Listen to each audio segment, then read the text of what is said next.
नमस्कार दोस्तों, SUM online platform पे आपका हार्दिक अभिनंदन। इससे पहले वाले लेक्चर के अंदर अपन ने ठोसों के वैद्युतीय गुण के बारे में पढ़ा। इसी ठोसों के वैद्युतीय गुण के नए टॉपिक है अपना कि वैद्युत चालकता की क्रियाविधि। और वैद्युत चालकता की क्रियाविधि किसके आधार पर पढ़ रहे हैं अपन? बैंड सिद्धांत के आधार। इसके आधार पर पढ़ रहे हैं अपन बैंड सिद्धांत के आधार। अब बैंड सिद्धांत के आधार पर कैसे है कि कोई भी ठोस पदार्थ है, इन ठोस पदार्थों के अंदर केवल जो चालकता का गुण जो प्रदर्शित करता है वो इलेक्ट्रॉन पर क्या करता है? निर्भर करता है कि विपरीत आयनित जो इलेक्ट्रॉन है अपनी ओर क्या कर देते हैं? उसे आकर्षित कर लेते हैं। और इन आयनित इलेक्ट्रॉनों के कारण ही क्या होते हैं? अपनी चालकता प्रदर्शित होती है। और इस चालकता, अर्धचालकता और कुचालकता को अपन एक सिद्धांत है बैंड सिद्धांत, और इस बैंड सिद्धांत के आधार पर अपन इसे पढ़े। इस बैंड सिद्धांत में देखें, ऊपर वाला क्या है? चालक बैंड, और नीचे वाला क्या है? संयोजकता बैंड है। किसी भी ठोस के अंदर जो चालकता का गुण है वो उसके संयोजकता कोष में उपस्थित इलेक्ट्रॉनों पर क्या करता है? निर्भर करता है। निर्भर करने पर क्या है कि चालक बैंड ऊपर क्या है? चालक बैंड, और नीचे क्या है? संयोजकता बैंड। जब चालक बैंड और संयोजकता बैंड बिल्कुल पास पास है तो चालक बैंड के अंदर जो मुक्त इलेक्ट्रॉन है वो संयोजकता बैंड के अंदर गमन कर लेते हैं। और गमन करने पर इनमें कोई ऊर्जा का अंतर न होने पर ये कौन सा गुण प्रदर्शित कर देता है? चालकता का क्या कर देता है? गुण प्रदर्शित कर देता है। नंबर 2 है अपना कि चालन बैंड और संयोजकता बैंड, ये बैंड कौन सा है अपना? संयोजकता बैंड। चालन बैंड और संयोजकता बैंड के अंदर ऊर्जा का अंतर क्या है? कम है। तो ऊर्जा का अंतर कम होने के कारण चालन बैंड के जो इलेक्ट्रॉन हैं विपरीत इलेक्ट्रॉन आयनित होकर इस संयोजकता बैंड के पास क्या हो जाते हैं? आ जाते हैं और इलेक्ट्रॉन गति करना प्रारंभ कर देते हैं। तो गति करने पर कौन सा गुण प्रदर्शित कर देते हैं? ये अर्धचालक। पहले इसमें कोई मुक्त इलेक्ट्रॉन नहीं है, चालन बैंड में क्या नहीं था? कोई मुक्त इलेक्ट्रॉन नहीं था। कौन सा गुण प्रदर्शित कर रहा था? ये अचालक का। पर जैसे ही इसके पास कौन सा लिया है अपन? संयोजकता बैंड लिया है, तो संयोजकता बैंड लाने पर चालक बैंड के जो इलेक्ट्रॉन है वो किसमें आ गए? कम ऊर्जा का अंतर होने पर किसमें आ गए? संयोजकता बैंड में। और संयोजकता बैंड में आने पर कौन सा गुण प्रदर्शित कर दिया इसने? चालकता का गुण क्या कर दिया? प्रदर्शित कर दिया। तो ये क्या बन गया? अपना अर्धचालक बन गया। क्या बन गया? अर्धचालक। नंबर 3 है चालन बैंड और संयोजकता बैंड। चालन बैंड और संयोजकता बैंड ऊर्जा का अंतर क्या है? अधिक है। ऊर्जा का अंतर क्या है? अधिक है। और इलेक्ट्रॉन विपरीत आवेश को क्या नहीं कर पाते? आकर्षित नहीं कर पाते। चालन बैंड है और ये कौन सा है? संयोजकता बैंड। इनके अंदर ऊर्जा का अंतर क्या है? बहुत अधिक है। और ऊर्जा का अंतर बहुत अधिक होने पर इसके इलेक्ट्रॉन इसमें नहीं आते हैं। तो इसके इलेक्ट्रॉन जब इसमें नहीं आते हैं तो कौन सा गुण प्रदर्शित कर देता है? ये अचालक का क्या कर देता है? गुण प्रदर्शित कर देता है। तो ये अपना था बैंड सिद्धांत कि वैद्युत चालकता की क्रियाविधि किसके आधार पर पढ़ी अपन ने? बैंड सिद्धांत के आधार पर। और बैंड सिद्धांत के आधार पर वो 3 प्रकार है पहले जो पढ़े अपन ने, चालक, अर्धचालक और अचालक। इसे कुचालक भी बोल सकते हैं अपन। जब चालन बैंड और संयोजकता बैंड में ऊर्जा का अंतर कुछ नहीं होता है तो चालन बैंड के इलेक्ट्रॉन कहां पर आ जाते हैं? संयोजकता बैंड में आ जाते हैं। और गति करने के कारण कौन सा गुण प्रदर्शित होता है? चालकता का गुण क्या होता है? प्रदर्शित होता है। नंबर 2, चालन बैंड और संयोजकता बैंड में ऊर्जा का अंतर कम होने के कारण जो चालन बैंड के इलेक्ट्रॉन है वो किसमें आ जाते हैं? संयोजकता बैंड में आ जाते हैं। और ऊर्जा का अंतर कम होने पर कौन सा गुण प्रदर्शित कर देते हैं? चालकता का गुण प्रदर्शित कर देते हैं। प्रारंभ में ये अचालक था, परंतु ऊर्जा का अंतर कम हुआ तो इसके इलेक्ट्रॉन कहां पर आ गए? संयोजकता बैंड में। और गति करने पर चालकता का गुण प्रदर्शित हुआ तो ये क्या कहलाया? अपना अर्धचालक। नंबर 3 है अपना चालन बैंड और संयोजकता बैंड में ऊर्जा का अंतर क्या है? बहुत अधिक है। ऊर्जा का अंतर क्या है? बहुत अधिक।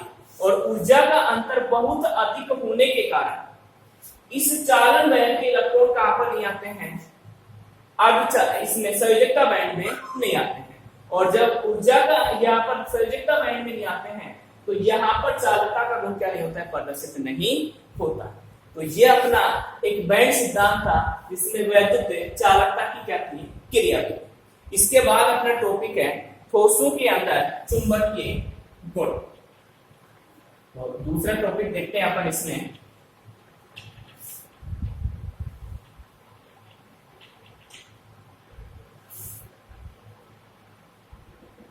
ठोसों में चुंबकीय गुण। क्या ठोसों के अंदर चुंबकीय गुण। अब ठोसों के अंदर चुंबकीय गुण अपने कितने प्रकार से दे रखे हैं, देखो 5 प्रकार दे रखे हैं। पहला प्रकार दे रखे है अपना अनुचुंबकीय, अनुचुंबकीय, और इसे कहते हैं अनुचुंबकता, अनुचुंबकता या अनुचुंबक। नंबर 2 दे रखा है प्रति चुंबकीय, प्रति चुंबकीय। नंबर 3 दे रखा है लोह चुंबकीय। नंबर 4 दे रखा है आपका प्रति लोह चुंबकीय, लोह चुंबकीय। और नंबर 5 दे रखा है अपना फेरो लोह चुंबकीय। तो इससे नया टॉपिक अपना आया है ठोसों के अंदर चुंबकीय गुण। और ठोसों के अंदर जो चुंबकीय गुण है अपना वो कितने प्रकार के, अपना 5 प्रकार देते हैं। देखो ठोसों के अंदर जो चुंबकीय गुण है वो किसके कारण है, इलेक्ट्रॉनों के चक्रण के कारण, इलेक्ट्रॉनों के चक्रण के कारण चुंबकीय आघूर्ण उत्पन्न होता है। और उस चुंबकीय आघूर्ण के कारण क्या हो रहे हैं, अपने चुंबकीय गुण क्या हो रहे हैं, प्रदर्शित करते हैं कि इलेक्ट्रॉनों के चक्रण के कारण चुंबकीय आघूर्ण जो उत्पन्न होता है वो क्या कहलाता है, आपका चुंबकीय आघूर्ण कहलाता है। ठोसों के अंदर जो चक्रण होता है, चक्रण के कारण क्या उत्पन्न हो रहा है, चुंबकीय आघूर्ण। और चुंबकीय आघूर्ण निकालने का सूत्र क्या है, अपना 11वीं क्लास में पढ़ा है अपन ने, म्यू बराबर रूट एन कोष्टक एन प्लस 2। ये क्या होता है, अपना चुंबकीय आघूर्ण निकालने का सूत्र। और इसकी इकाई क्या होती है, अपनी बोर मैग्नेट। क्या होती है, बोर मैग्नेट। तो ठोसों के अंदर चुंबकीय गुण किसके कारण प्रदर्शित होते हैं, इलेक्ट्रॉनों के चक्रण के कारण चुंबकीय आघूर्ण क्या होता है, उत्पन्न होता है। उसके कारण चुंबकीय गुण क्या होते हैं, प्रदर्शित होते हैं। और चुंबकीय आघूर्ण निकालने का सूत्र क्या है, अपना म्यू बराबर रूट एन कोष्टक एन प्लस 2। और इसकी इकाई क्या होती है, अपनी बोर मैग्नेट होती है। इकाई क्या होती है, बोर मैग्नेट। अब इन 5 चुंबकीय जो गुण हैं इनमें पहला पढ़ेंगे अपन अनुचुंबकीय गुण। क्या पढ़ेंगे, अनुचुंबकीय गुण। तो अनुचुंबकीय गुण क्या है अपना, कि जब किसी चुंबकीय क्षेत्र के अंदर, मान लो ये अपना चुंबकीय क्षेत्र है एन और इधर ये अपना क्या है एस। जब किसी चुंबकीय क्षेत्र के अंदर कोई ठोस पदार्थ अपन रखते हैं, क्या रखते हैं, चुंबकीय क्षेत्र के अंदर कि कोई भी ठोस पदार्थ रखते हैं तो चुंबकीय क्षेत्र अपनी ओर उसको क्या कर ले, आकर्षित कर ले, अपनी ओर क्या कर ले, आकर्षित। तो आकर्षित कर ले तो वो क्या कहलाता है, अपना अनुचुंबकीय कहलाता है। क्या कहलाता है, अनुचुंबकीय। कि किसी चुंबकीय क्षेत्र के अंदर जब अपन कोई ठोस पदार्थ रखते हैं और वो चुंबकीय जो क्षेत्र है वो अपनी ओर उसे क्या कर ले, आकर्षित कर ले। तो आकर्षित कर ले वो क्या कहलाता है, अपना अनुचुंबकीय कहलाता है। अब इस अनुचुंबकीय जो है इसमें वो पदार्थ क्या है कि चुंबक की तरह क्या कर देते हैं, कार्य करना प्रारंभ कर देते हैं। परंतु जैसे ही इनको चुंबकीय क्षेत्र में से अपन हटा देते हैं तो इनका चुंबकता गुण क्या हो जाता है, नष्ट हो जाता है। तो ये क्या कहलाएंगे, अपने अनुचुंबकीय। जैसे अपना कोबाल्ट है, निकिल है, एफी है, आदि जो पदार्थ है इनको जब अपन चुंबकीय क्षेत्र में रखते हैं तो ये चुंबक की तरह क्या करते हैं, कार्य करना प्रारंभ कर देते हैं।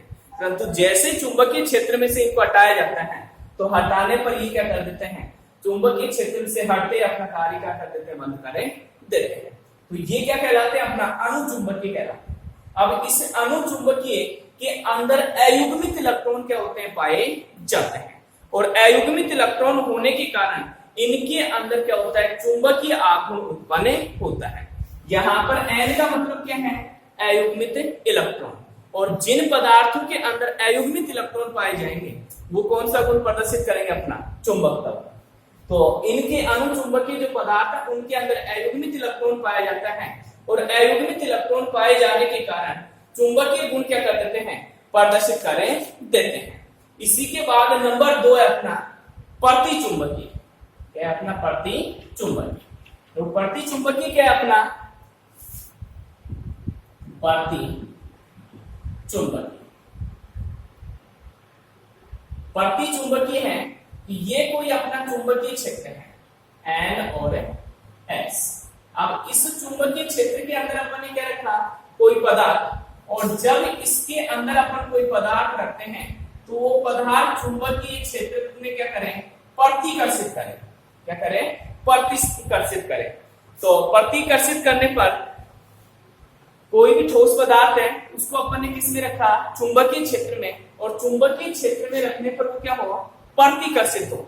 और प्रतिकर्षित होने के उपरांत उनके अंदर अयुग्मित इलेक्ट्रॉन क्या नहीं होते, अयुग्मित इलेक्ट्रॉन नहीं होते हैं।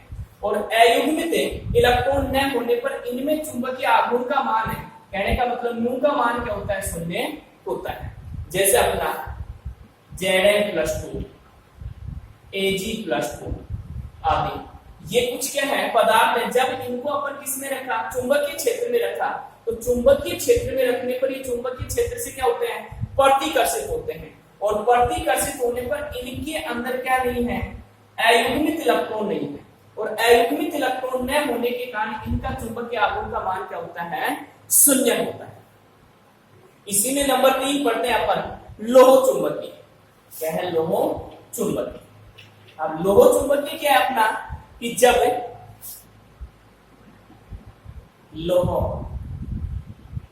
चुंबकीय, लोह चुंबकीय अपना क्या है कि वे पदार्थ जो बाह्य चुंबकीय क्षेत्र को प्रबलता से आकर्षित करते हैं, कि वे पदार्थ जो बाह्य चुंबकीय क्षेत्र को क्या करें, प्रबलता से क्या करें, आकर्षित करें और चुंबक की भांति क्या करने लग जाते हैं, कार्य करने लगे जाते हैं। जैसे लोहे की कील है अपने, इस लोहे की कील को अपन चुंबक के पास ले जाते हैं तो कुछ समय तक रखते हैं, तो उसके बाद हटाते हैं। हटाने के बाद भी वो क्या करती है, चुंबक की भांति क्या करती है, कार्य करती है। तो वे पदार्थ जो बाह्य चुंबकीय क्षेत्र को प्रबलता से क्या करें, आकर्षित करें, वो क्या कहलाते हैं, अपने लोह चुंबकीय ये पदार्थ कहलाते हैं। अब इस लोह चुंबकीय पदार्थ में जैसे अपना Fe, CO, Ni आदि ये पदार्थ, ये बाह्य चुंबकीय क्षेत्र को प्रबलता से क्या करते हैं, आकर्षित। और आकर्षित करने पर इनमें अयुग्मित इलेक्ट्रॉन होते हैं और इलेक्ट्रॉन का चक्रण एक ही ओर होता है। इनके अंदर इलेक्ट्रॉन का चक्रण क्या होता है, एक ही ओर। इलेक्ट्रॉन का चक्रण है 11वीं क्लास में आपने बताया क्लॉकवाइज और एंटी क्लॉकवाइज। तो इनके अंदर जो इलेक्ट्रॉन का चक्रण है वो क्या होता है, एक ही ओर होता है। और एक ही ओर होने पर सबसे अधिक अयुग्मित इलेक्ट्रॉन पाए जाते हैं। और जब अयुग्मित इलेक्ट्रॉन अधिक होंगे तो म्यू का मान क्या होगा, सबसे अधिक इसी में पाया जाता है। क्वेश्चन आया हुआ है अपना कि ठोसों के अंदर सबसे अधिक चुंबकीय आघूर्ण कौन से चुंबकीय गुण में पाया जाता है, तो वहां पर अपन क्या लिखेंगे, लोह चुंबकीय। क्योंकि ये बाह्य क्षेत्र, चुंबकीय जो बाह्य क्षेत्र उसको प्रबलता से क्या करते हैं, आकर्षित करते हैं। और आकर्षित करने पर इलेक्ट्रॉन का चक्रण क्या होता है, इनमें एक ही ओर होता है। और इलेक्ट्रॉन का चक्रण एक ही ओर होने पर सबसे अधिक अयुग्मित इलेक्ट्रॉन पाए जाते हैं। और सबसे अधिक अयुग्मित इलेक्ट्रॉन पाए जाने के बाद इसके अंदर क्या होता है, चुंबकीय आघूर्ण सबसे अधिक होता है। तो ये क्वेश्चन अपने आया। उसके बाद अपन देखते हैं प्रतिलोह चुंबकीय। प्रतिलोह चुंबकीय क्या अपना, प्रतिलोह चुंबकीय अपना कि प्रतिलोह चुंबक के अंदर वही बाह्य चुंबकीय क्षेत्र को क्या करते हैं, अपनी ओर आकर्षित। परंतु इनके अंदर जो चुंबकीय आघूर्ण की जो दिशा है वो एक ही ओर नहीं होती। एक जो इलेक्ट्रॉन के द्वारा चुंबकीय आघूर्ण को दूसरा इलेक्ट्रॉन क्या कर देता है, नष्ट। एक के द्वारा उत्पन्न दूसरा क्या करेगा, नष्ट। इसके द्वारा उत्पन्न चुंबकीय आघूर्ण को दूसरा क्या कर देता है, नष्ट कर देता है। और जब चुंबकीय आघूर्ण के अंदर अयुग्मित इलेक्ट्रॉन नहीं पाए जाते हैं तो यहां पर चुंबकीय आघूर्ण का मान क्या हो जाता है, शून्य हो जाता है। तो प्रतिलोम चुंबकीय क्या है कि इनके अंदर इलेक्ट्रॉन का जो चक्रण है वो एक दूसरे के विपरीत बराबर होता है, और एक दूसरे के विपरीत बराबर होने पर चुंबकीय आघूर्ण का मान क्या हो जाता है, शून्य हो जाता है। जैसे अपना MnO मैग्नीज ऑक्साइड, तो ये अपना क्या हो गया, प्रतिलोम चुंबकीय। नेक्स्ट नंबर 5 आता है अपना फेरोलोह चुंबकीय। क्या है, फेरोलोह चुंबकीय। वो ये आपके लोह चुंबकीय के प्रकार बन रही है। फेरोलोह चुंबकीय क्या है अपना कि इनके अंदर इलेक्ट्रॉन का जो चक्रण होता है वो इलेक्ट्रॉन का चक्रण क्या होता है, एक तरफ अधिक और एक तरफ क्या होता है, कम। जैसे अपना ये चुंबकीय आघूर्ण उत्पन्न हुआ, इसको ये नष्ट कर रहा है, ये अपना उत्पन्न हुआ, इसको क्या कर रहा है, नष्ट। तो एक के द्वारा उत्पन्न हुआ, एक के द्वारा क्या हो गया, नष्ट। तो एक शेष बच गया अपना, इसके द्वारा उत्पन्न हुआ, इसके द्वारा नष्ट हो गया, तो इसमें एक क्या बच गया अपना, शेष। तो इसमें अयुग्मित इलेक्ट्रॉन क्या होंगे, उपस्थित होंगे, और चुंबकीय आघूर्ण का मान शून्य न होकर क्या होगा, कुछ ना कुछ होता है। तो ये अपना फेरोलोह चुंबकीय था। अब इस फेरोलोह चुंबकीय में अपन चुंबकीय जो गुण पढ़े दोबारा देखते हैं। कितने प्रकार के, अपने 5 प्रकार के।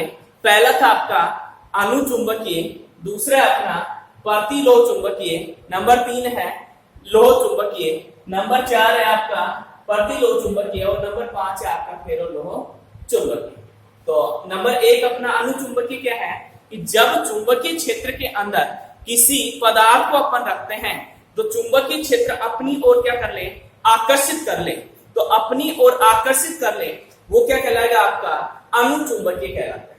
अब इस अनुचुंबकीय के अपन ने उदाहरण पढ़े, जैसे कोबाल्ट है, निकिल है, आयरन है, कॉपर है। तो ये अपने क्या थे, अनुचुंबकीय के उदाहरण थे।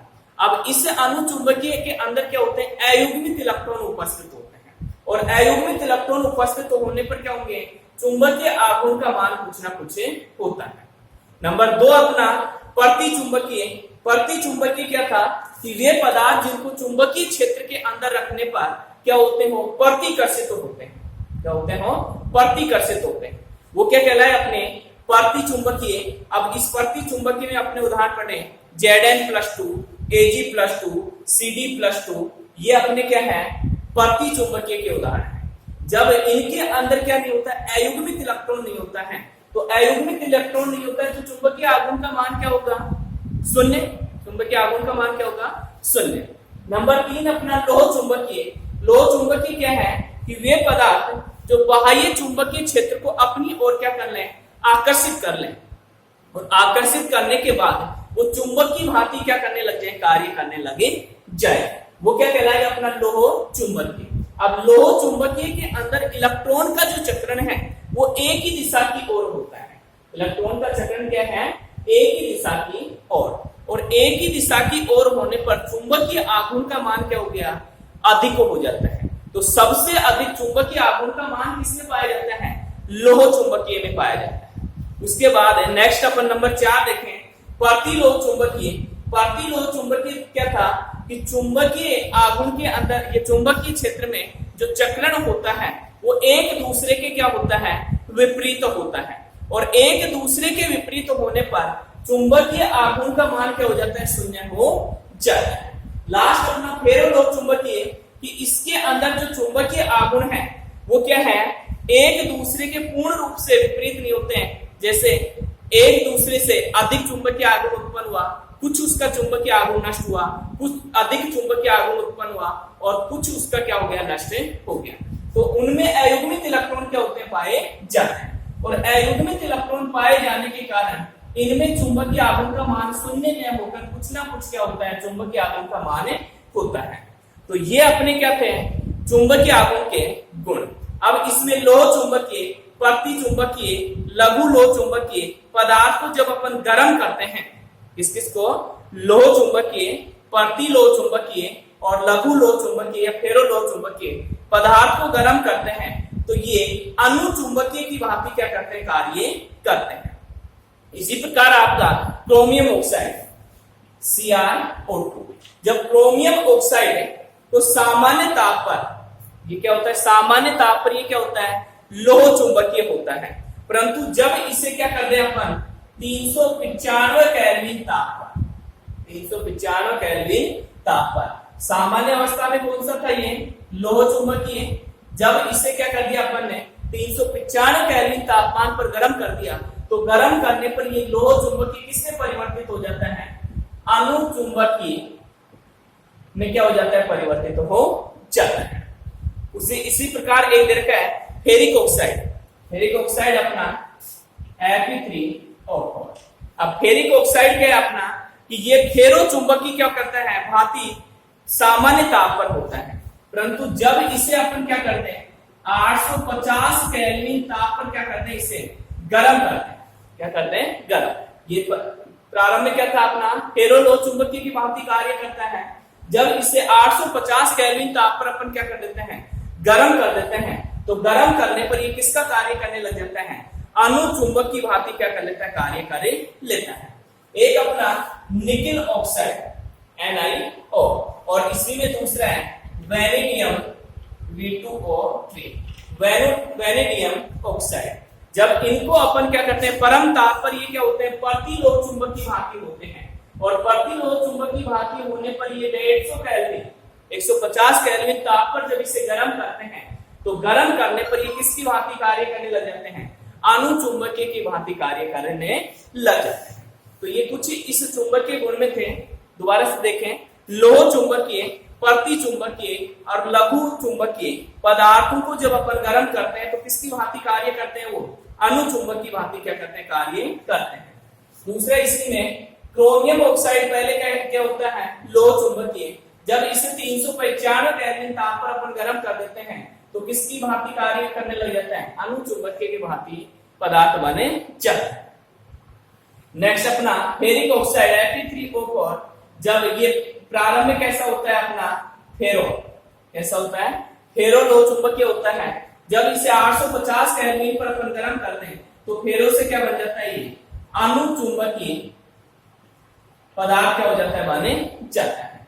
अब अनुचुंबकीय पदार्थ बनने के बाद एक देखा है अपना निकिल ऑक्साइड और वेनेडियम ऑक्साइड। ये प्रारंभ में क्या होते हैं, प्रति लोह चुंबकीय होते हैं। क्या होते हैं ये, प्रति लोह चुंबकीय, प्रतिलोह चुंबकीय होते हैं। जब ये प्रतिलोह चुंबकीय हैं, इनको क्या करते हैं अपन 150 केल्विन ताप पर गर्म करते हैं तो गर्म करने पर ये किस में परिवर्तित हो जाता है, अणु में बदल जाता है, अणु चुंबकीय में क्या हो जाता है, बदल जाता है। तो ये आपने क्या ठोसों के अंदर चुंबकीय गुण।